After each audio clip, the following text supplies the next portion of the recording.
અમદાવાદ પહેલા કર્ણાવતી તરીકે ઓળખાતું હતું. અમદાવાદનું કર્ણાવતી નામ કોના પરથી પડેલું છે એ તમને ખબર છે?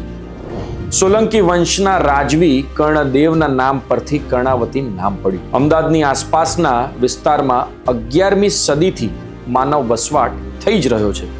એ વખતે આ વિસ્તાર આશાવલ તરીકે ઓળખાતો હતો, કેમ કે આશા ભીલે આ શહેર વસાયું હતું. એ વખતે ગુજરાતમાં સૌથી મોટો રાજવી વંશ સોલંકી વંશ હતો.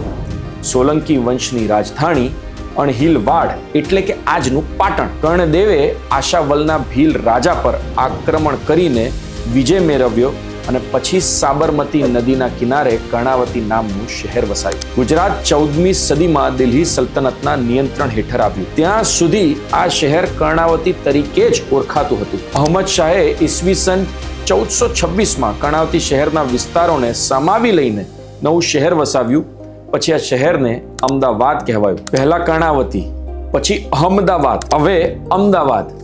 શું આ શહેર ફરીવારથી કર્ણાવતી બનશે? કમેન્ટ માધ્યમથી મને જરૂર જણાવો. ગુજરાતની આવી જ હિસ્ટોરિકલ રસપ્રદ વાર્તાઓ જાણવા માટે અમારું પેજ ફોલો કરવાનું ભૂલતા નહીં.